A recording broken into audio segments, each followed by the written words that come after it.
மக்கள் அனைவருக்கும் வணக்கம். நம்ம ஊரை பொறுத்த வரைக்கும் அரசியல் கட்சி ஆரம்பிக்கிறது ஒரு பெரிய பிரச்சனையே கிடையாது. அதுக்கு கொடியை அறிவிக்கிறதும் ஒரு பெரிய பிரச்சனையே கிடையாது. ஆனால் அரசியல் பண்ணுறது தான் பெரிய பிரச்சனை. ஒரு அரசியல் கட்சி ஆரம்பிக்கிறதுக்கும் தமிழ்நாட்டுக்குள்ள ஒரு அரசியலை பண்ணுறதுக்கும் வித்தியாசம் இருக்குது. அந்த விதமாக பார்க்கும்போது காங்கிரஸ் ஆகட்டும் இல்லாட்டி பாஜக ஆகட்டும் இங்கே எந்த அளவுக்கு கடினமாக முட்டி மோதி, அதுவும் தேசிய கட்சியாக இருக்கக்கூடிய அந்த கட்சிகளை கடினமாக முட்டி மோதி அவங்களுக்கான அரசியலுக்கான இடமே இல்லாத அளவுக்கு இவங்க அரசியல் பண்ணுறானுங்க. இந்த இடத்துல விஜய் அவர்கள் புதிதாக கட்சி ஆரம்பிக்கிறார். கட்சி ஆரம்பிக்க பிரச்சனை கிடையாது, கொடியும் அறிவிச்சிட்டார், அதுவும் ஒரு பிரச்சனையே கிடையாது. இதற்கப்புறம் அவர் அரசியலுக்குள்ள நுழைகிறார் இல்லையா, முழு அரசியல்வாதியாக மாறி களத்துக்கு அரசியல் வரார் இல்லையா, அந்த இடத்துல தான் அவருக்கு சவால்கள் காத்திருக்கு. இது வரைக்கும் அரசியல் கட்சியாக ரிஜிஸ்ட்ரேஷன் பண்ணாரு, ரிஜிஸ்டர் ஆயிடுச்சு, அவருக்கு வாழ்த்துக்கள். ஆனால் அரசியல் கட்சியாக களத்தில் களமாடுறது இல்லையா, அதில் ஒரு பெரிய சவால் இருக்குது. அதுவும் திமுக போன்ற கட்சிகள் ஆட்சி அதிகாரத்தில் இருக்கும்போது ஒரு அரசியல் கட்சியை தொடங்கி நடத்துறது இல்லையா, அது மிகப்பெரிய சவால். அந்த விதத்தில் அந்த சவாலை எதிர்கொண்டு அவர் துணிவாக உள்ள வர்றதுக்கு பாராட்டுகள். ஆனால் முதல் மாநாடுன்னு ஒன்று இல்லையா, வர 23ஆம் தேதி போடுறத அவர் திட்டமிட்டிருந்தாரு. அந்த முதல் மாநாட்டுக்கான அனுமதியை காவல்துறை கொடுத்துட்டாங்க. இந்த நிலைமையில் அந்த மாநாடை அடுத்த 10 நாட்கள் அவர் தயார் பண்ணி ஆகணும். தயார் பண்ண முடியுமா முடியாதா, அதையும் தாண்டி அதை அவர் ஒழுங்காக நடத்த முடியுமா, அதுதான் ஒரு பெரிய கேள்விக்குறி. அது ஏன் அப்படின்னா, முன்னாடி ஒரு 21 கேள்வி கேட்டு அதுக்கெல்லாம் பதில் சொல்லுங்க, அதுக்கப்புறம் நான் உங்களுக்கு அனுமதி கொடுக்கறதா இல்லையா அப்படின்றத காவல்துறை முடிவு பண்ணாங்க. இப்போ என்ன சொல்றாங்க அப்படின்னா, காவல்துறை அனுமதி கொடுத்துறாங்க. ஆனால் 33 கண்டிஷன்ஸ் போடுறாங்க, அதாவது 33 கட்டுப்பாடுகளை விதிச்சிருக்காங்க. அந்த 33 கட்டுப்பாடுகளையும் அவங்க பின்பற்றான்னு வச்சுக்கோங்க, எவனாலே நம்ம ஊரில் மாநாடு நடத்த முடியாது. அந்த மாதிரி இதுவரைக்கும் எந்த மாநாடு நடந்ததும் கிடையாது. அதனால விஜய் அவர்களுடைய மாநாட்டை ஒட்டுமொத்தமாக நடக்கக்கூடாது நினைக்கல, நடக்கணும். அதே நேரம் அந்த மாநாடை வச்சு விஜயோட பேரை கெடுக்கணும். இதுதான் திமுகவுடைய பிளான். அதற்காக தான் இந்த 33 கட்டுப்பாடுகளை விதிச்சிருக்காங்க. இது என்னுடைய குற்றச்சாட்டு. இதை ஏன் குற்றச்சாட்டை முன் வைக்கிறேன் பாருங்க. இதில் சில கட்டுப்பாடுகள் நான் சொல்கிறேன். அது என்ன அப்படின்னா, சில கட்டுப்பாடுகள் காமனானவை. எடுத்துக்காட்டுக்கு நீங்கள் ஒளிபெருக்கிறீங்களா, இந்த குழாய் வடிவில் அது வைக்கக்கூடாது. சமீப காலங்களில் வானவேடிக்கை போகிறதுக்கு அனுமதி கொடுக்கறது இல்லை, குழந்தைகளை அனுமதிக்கிறது இல்லை. ஏன்னா ஒரு 50,000 பேருக்கு மேலே கூடுற ஒரு இடத்துல குழந்தைகளை கூட்டி வரக்கூடாது அப்படின்ற ஒரு கட்டுப்பாடுகள் இப்போ விதிக்கப்பட்டிருக்குது. இது எல்லாம் காமன், இது கூட நான் போகவே இல்லை. ஆனால் தந்திரமாக சில கட்டுப்பாடுகள் விதிச்சிருக்காங்க. அது என்ன அப்படின்னா, முதலாவது என்ன அப்படின்னா, இப்போ 234 தொகுதிகளிலிருந்து எத்தனை பஸ்ஸு கிளம்புது, யார் யார் எவ்வளோ பஸ்ஸை புக் பண்ணுறீங்க அப்படின்ற விஷயத்த, எப்போ கிளம்புறீங்க அப்படின்ற விஷயத்தையும் நீங்கள் என்ன பண்ணுங்க, அந்தந்த மாவட்டத்தினுடைய காவல்துறைக்கு தெரிவிச்சிருங்க அப்படின்னு சொல்கிறாங்க. இதுதான் முதலாவது பெரிய சிக்கலை. விஜய் அவர்களை பொறுத்த வரைக்கும் அவர் எப்படி திட்டமிடுறாரு அப்படின்னா, மாநாட்டை எல்லா 234 தொகுதிகளிலுமே குறைஞ்சபட்சம் 10லேருந்து 15 பஸ் வரணும். அதாவது குறைஞ்சபட்சம் 2000 2500 பேராக வரணும்னு நினைக்கிறாரு. அப்போ தான் ஒரு 5 லட்சம் பேரை காட்ட முடியும். அந்த 5 லட்சம் பேரை காட்டினா தான் அது ஒரு நல்ல பெரிய மாநாடாக தன்னுடைய ஃபோர்ஸ், அதாவது விஜய் அவர்களுக்கு இருக்கக்கூடிய மிகப்பெரிய மக்கள் சக்தி அப்படின்னு காட்ட முடியும்னு அவர் நம்புறாரு. இந்த வரைக்குமே அவருடைய திட்டங்கள் எல்லாமே சரி, நோக்கங்கள் எல்லாமே சரி. ஒரு அரசியல் கட்சிக்கு தேவையான, ஒரு அரசியல் கட்சி முதல் முறையாக மாநாடு போடும்போது இருக்க வேண்டிய அவசியமான ஒன்று. ஆனால் அதை நடத்த விடாமல் தடுக்கிறதெல்லாம் திமுக காரன் கெட்டிக்காரன். அதை பாருங்க, எல்லா 234 தொகுதிகளில் இருந்தும் எந்தெந்த பஸ்ஸில் போகிறோம், எங்கே புக் பண்ணியிருக்கோம், எத்தனை மணிக்கு கிளம்புறோம் நீ காவல்துறை கொடுத்தீங்கன்னா, காவல்துறையிட்ட வாங்கி நேராக மாவட்ட செயலாளர் அனுப்பிடுவாங்க. யாரு? திமுக காரங்க. திமுகவுடைய தலைமை குடும்பம் சொல்லுதோ இல்லையோ, இவங்கள அரசியலை புரிஞ்சுட்டு நடக்கிற ஆள் தான் திமுக. எல்லா மாவட்ட செயலாளர் பண்ணுவேன், எங்கெங்கெல்லாம் புக் பண்ணீங்களோ அந்த டிரான்ஸ்போர்ட்டுக்கு ஃபோன் பண்ணுவான்.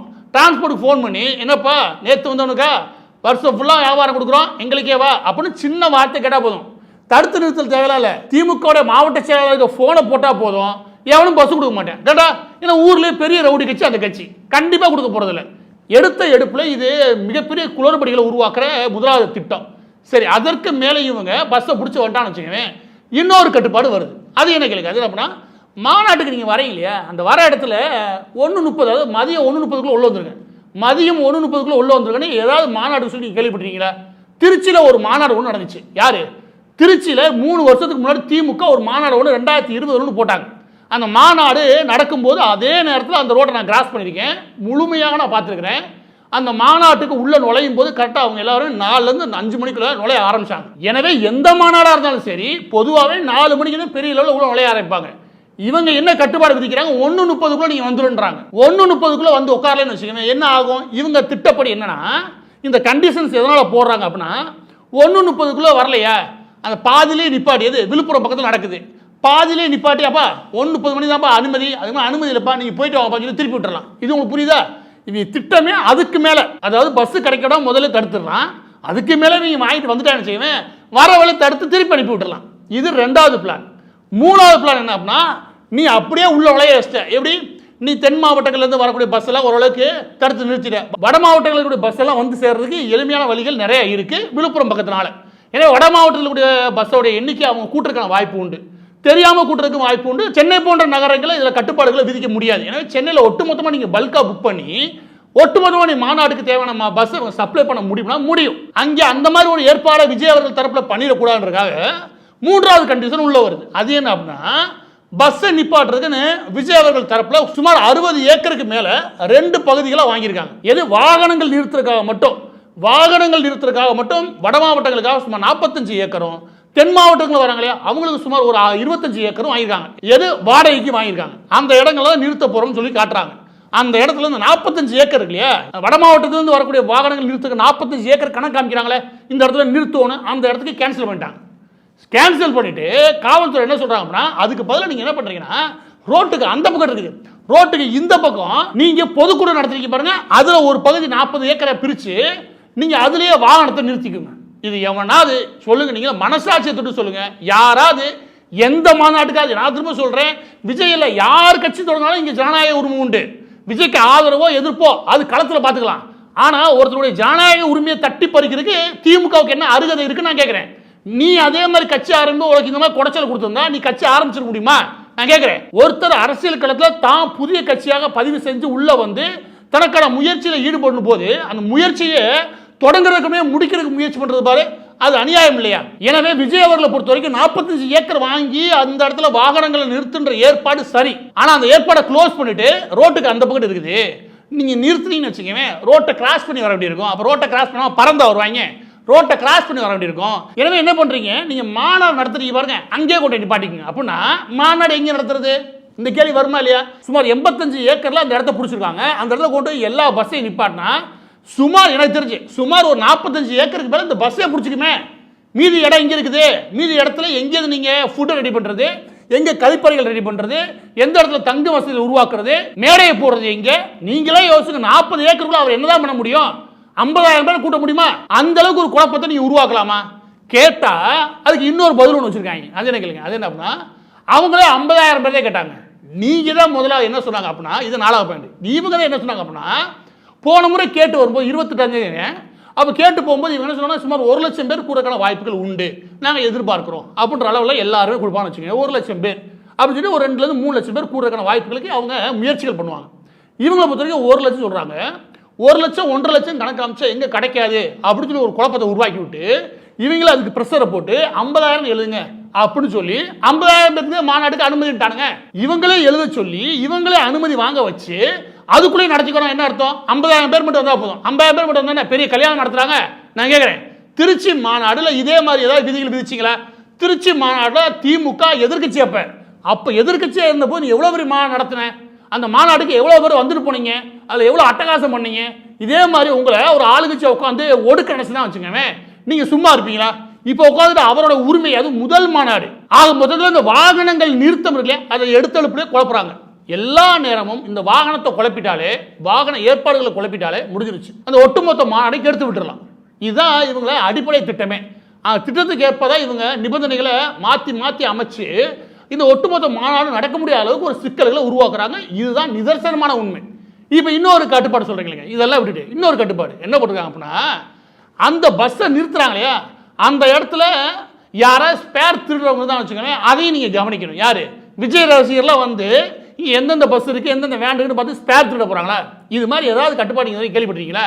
ஸ்பேர் திருடுறவங்க வரதுக்கு வாய்ப்பு இருக்குது. எப்படி வாகனங்களோட உதிரி பாகங்கள்லாம் திருடுறதுக்கு வாய்ப்பு இருக்குது. அதையும் நீங்கள் பாதுகாக்கணும். என்ன பேச்சு? அப்போ நீங்கள் எதுக்கு வரீங்க? இதையெல்லாம் விட ஒரு கொடுமை வேணா, அந்த பஸ் நிற்கிற இடத்துல ஏதாவது பெண்களை கூப்பிட்டு சில்மிசம் பண்ணுறதுக்கான வாய்ப்பு உண்டு, அதையும் கண்காணிங்கன்னா என்ன சொல்ல வரீங்க? நீந்தாண்டா திமுக காரன் மாநாடு பொதுக்கூடம் நடத்தினாலே போலீஸ் இடுப்பே கிள்ளுவ, நீ சும்மா இருக்க மாட்டேன். உன் கட்சிக்கார லேடியோட இடுப்பு கிள்ளியே ஒரு பெரிய பிரச்சனை வந்துச்சு. நீ கை வைக்காத இடம் ஒன்று உண்டா?